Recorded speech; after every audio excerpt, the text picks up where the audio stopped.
This is the story of a man named Stanley. Stanley worked for a company in a big building where he was employee number 427. Employee number 427's job was simple.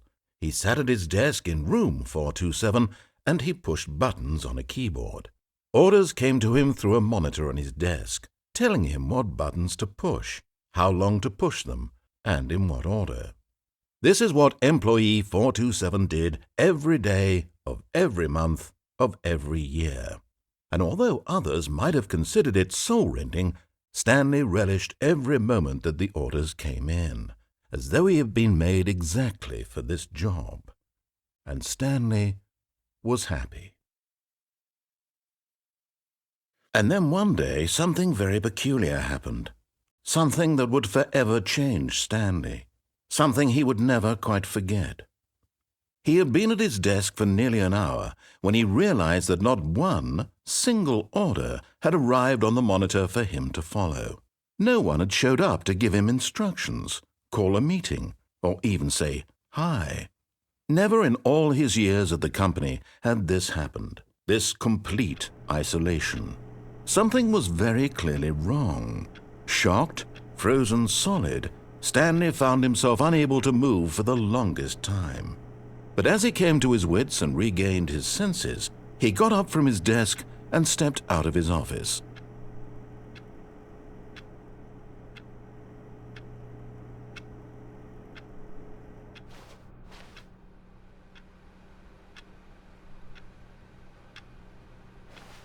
All of his co-workers were gone. What could it mean? Stanley decided to go to the meeting room. Perhaps he had simply missed a memo. No matter how hard Stanley looked, he couldn't find a trace of his co-workers.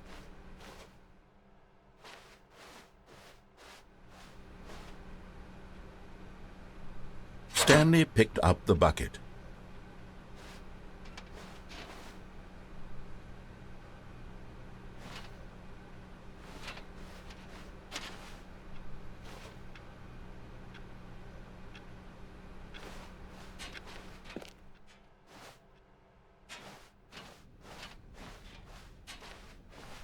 Stanley clutched the bucket tightly to his chest and entered the door on his left.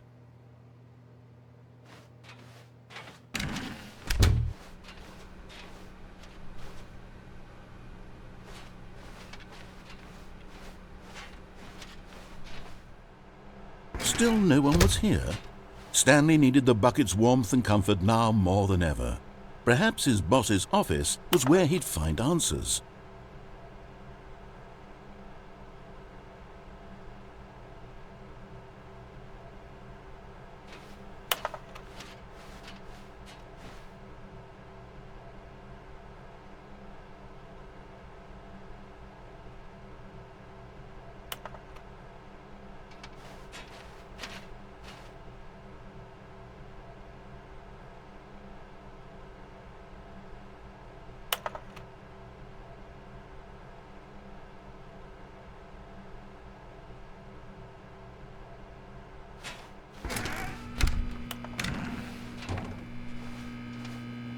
Oh, Stanley, can you feel it?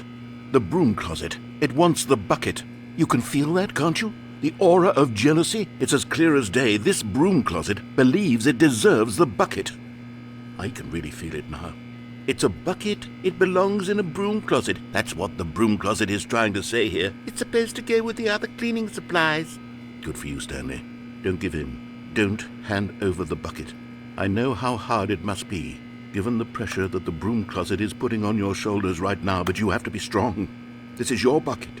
This is your companion and lifelong friend. You can't hand it over. Oh no.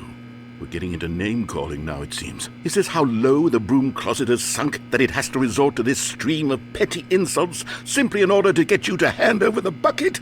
Stanley, I never liked this broom closet for a variety of reasons, but even this is worse than I had imagined. And wait. Now the broom closet has the gall to imply that you and the bucket are not truly deep and lasting friends? That your relationship is purely superficial and convenient? that your life is so banal and meaningless that you'd feel the same sort of kinship towards any inanimate object which happened to lay in your path in an even partially enticing manner? Well, I never. Go on, Stanley. Lay into it. Really tell the broom closet off for its demeaning comments. Expand on the wide variety of experiences you and the bucket have shared together. Go through each of them point by point. Share your journal entries detailing the rich emotional landscape of your feelings for the bucket as they have changed and evolved over the years. Let him have it.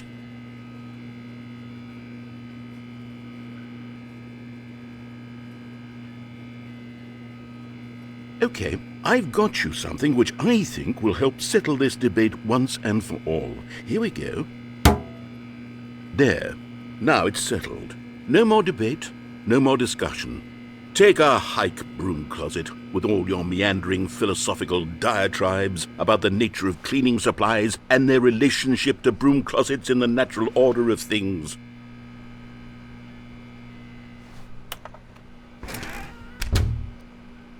All right, I've got a second sticker back here, and I'm going to slap it on as well because I think it's appropriate. You see?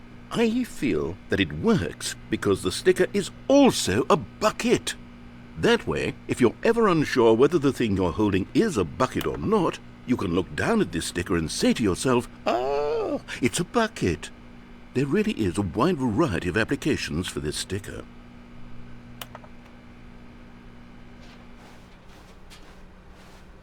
Coming to a staircase, Stanley and the bucket walked upstairs to the boss's office.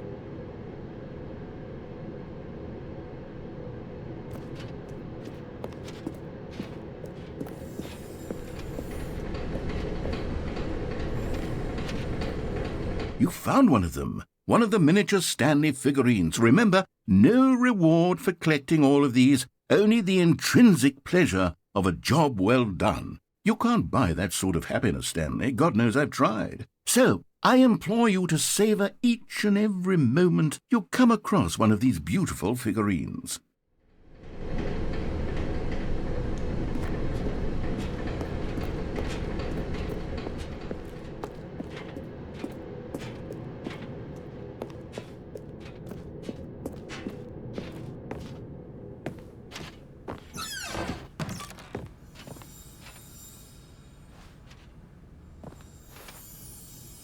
Another miniature Stanley figurine. This, there really must be a snappier name for these things. What about mini-stands? Stanley figs? Or what about Stanlerines? Yes, I think I like that. Another Stanlerine under your belt.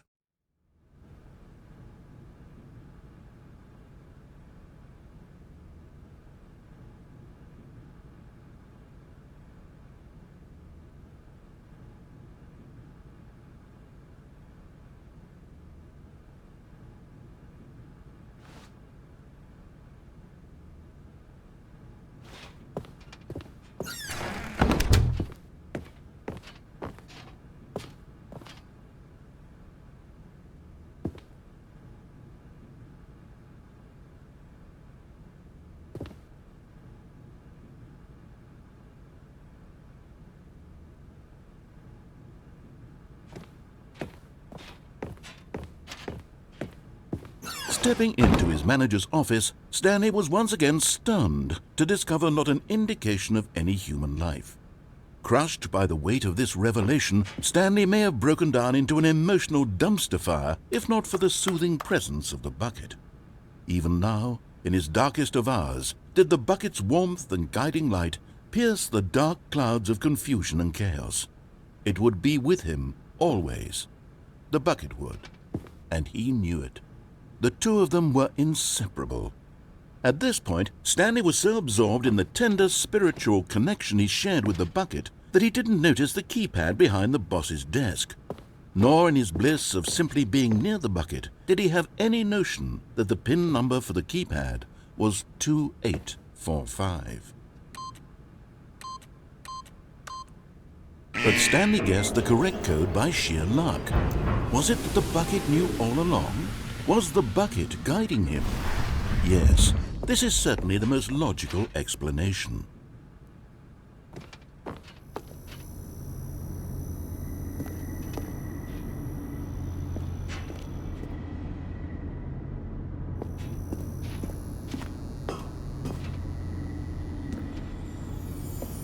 Okay, I'm going back to the name of these little Stanley figurines, and now I'm torn between Stanlerines and Figlies. What do you think, Stanley?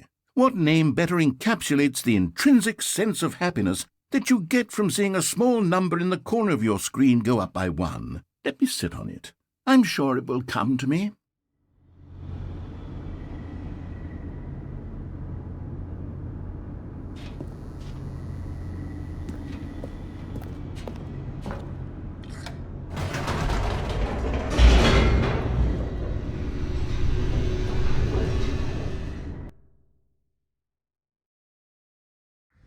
The elevator raced downward, plummeting towards an unknown fate.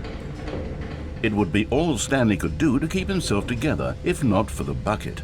Soothing him, comforting him, reassuring that in this darkest moment of uncertainty, he would be all right. The bucket is here for you, Stanley. Everything will be fine.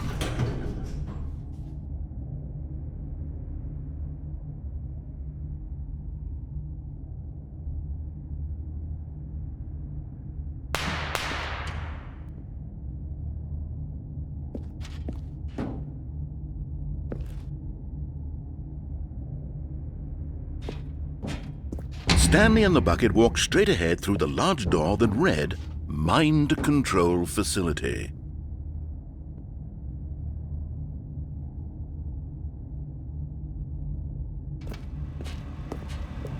Although this passageway had the word escape written on it, the truth was that at the end of this hall, Stanley and the bucket would both meet a violent death.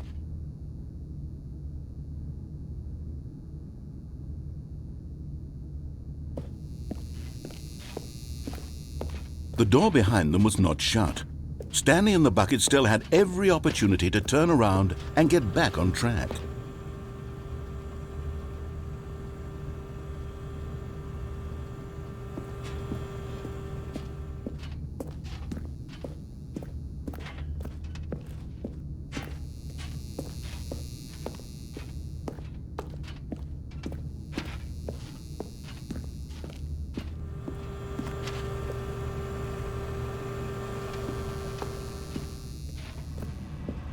But of course, Stanley and the bucket thought better of it and realized they simply had too much to live for.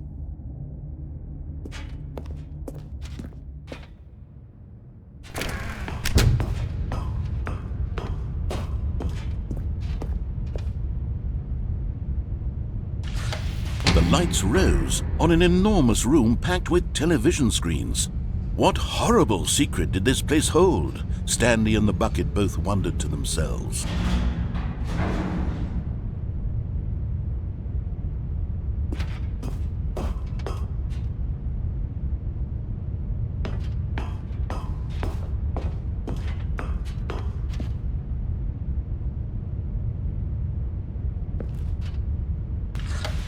The monitors jumped to life, and Stanley nearly dropped the bucket in shock. Everyone in the office was being videotaped, monitored like guinea pigs. The bucket had never seen anything like this, and it very nearly burst into tears as Stanley cradled it gently, reassuring it that everything would be fine.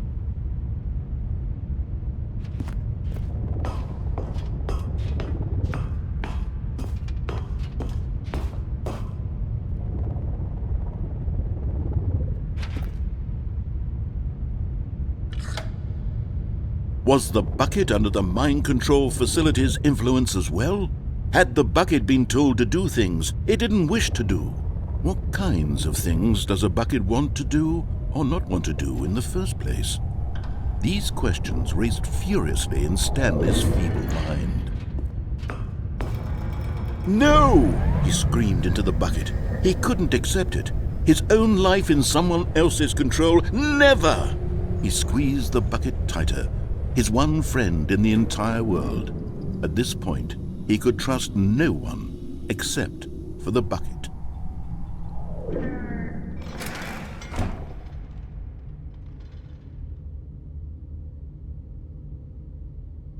But here was the proof.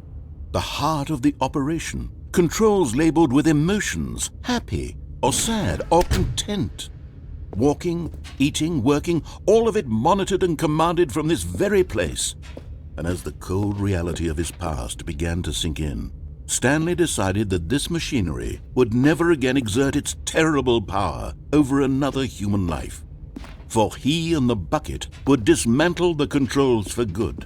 Two best friends, Stanley and the bucket, up against the world. They high-fived in a really cool way, and the bucket made a sassy comment about taking down the system.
When at last they came to the source of the room's power, Stanley and the bucket knew it was their obligation to put an end to this horrible place and to everything it stood for.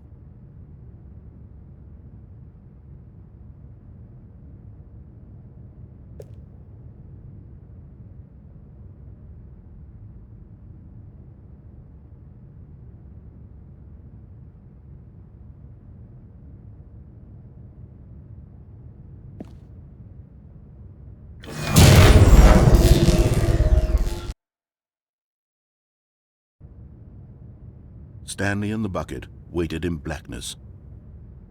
Was it over? Yes, they had done it. Stanley and the bucket had defeated their greatest and darkest enemy, freed themselves from the tyrannical grip of the evil mind control machine. Freedom was now mere moments away. Excitedly, the two of them began to discuss the kind of life they wanted to live once they stepped through this massive door. The bucket wanted to learn to roller skate. Stanley wanted to sneeze in every country on Earth. Both of them wanted to begin watching a movie, any movie, but then stop it halfway through and begin watching it in reverse from the end. True, it was a simple life they envisioned, but it was one they'd lived together, with one another to lean on, to trust, to support, and to... What? Wait. What was happening? Why had the door stopped? Was Stanley and the bucket not about to be freed? An unbearable silence filled the room, lingering in uncertainty, until finally the truth hit Stanley square in the face. This building did not want the bucket to leave. Even the facility itself recognized the incredible calming presence of the bucket, needed the soothing warmth of the bucket, would go to any lengths not to part with the bucket. No. Stanley can't leave this place. Not while he has such a precious bucket in his arms. Not while this building has anything to say about it. Stanley realized he would never again leave this very room. But at least he has the bucket. To be trapped eternally in darkness isn't really so bad, Stanley thought to himself. As long as I have my bucket with me, right? I'll be okay, won't I? Stanley gulped. Very soon now, he was about to find out.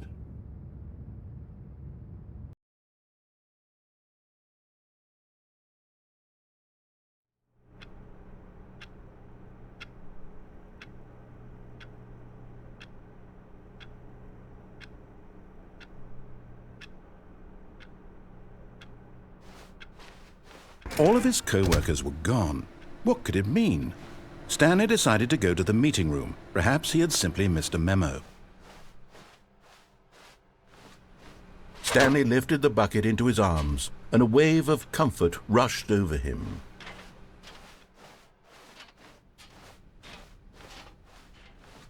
Stanley clutched the bucket tightly to his chest and entered the door on his left. This was not the correct way to the meeting room. But Stanley had felt the bucket calling to him, telling him that the employee lounge was simply the place to be. And here it was. Had the bucket turned out to be correct? Was this better than the meeting room? Yes, Stanley thought to himself. Yes, perhaps it truly was. How insightful the bucket turned out to be. No, never mind. The bucket was wrong. Stanley took the door on his left to go back to the meeting room.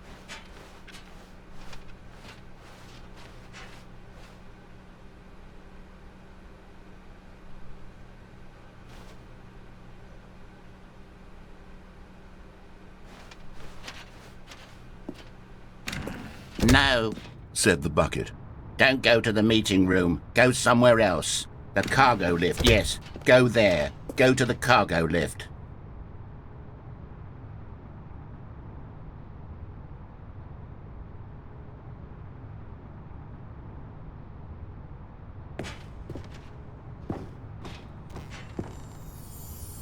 You're getting close now, Stanley. You've nearly gotten all of the Figler and Marines. Very soon, you'll collect the last one, and then the first number will equal the second number, and that will be it.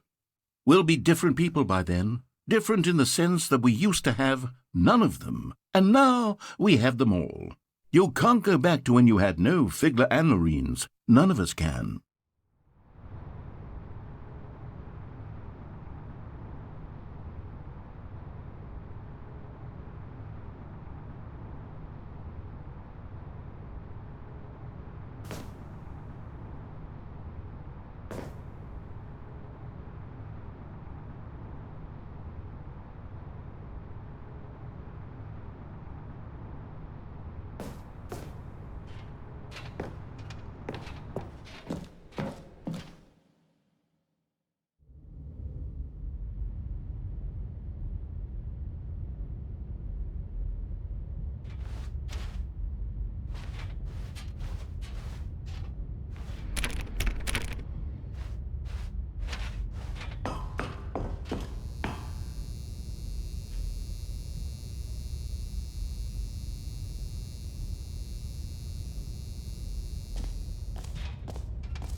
Okay, this is day number 295, tape number...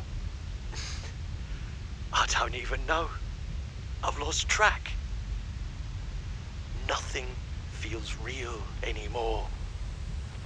The longer I study this bucket, the less sense anything makes. The sheer euphoria I feel every time I pick it up. No matter how many times I've done it, it's always the same feeling. And the emptiness in my chest when I set it down. It doesn't make sense. There's no explanation for it. I still haven't figured out why I see the world so differently when this bucket is in my arms. Why everything feels so... What do I do with this treasure? I can monetize it. Yes. It's unthinkable the amounts of money people will pay for even just an hour with the bucket. This is my golden ticket. But I have to be careful, because as soon as this gets out, there's going to be a target on my back. Even now, I don't know who might be trying to get... What's that? Who's there?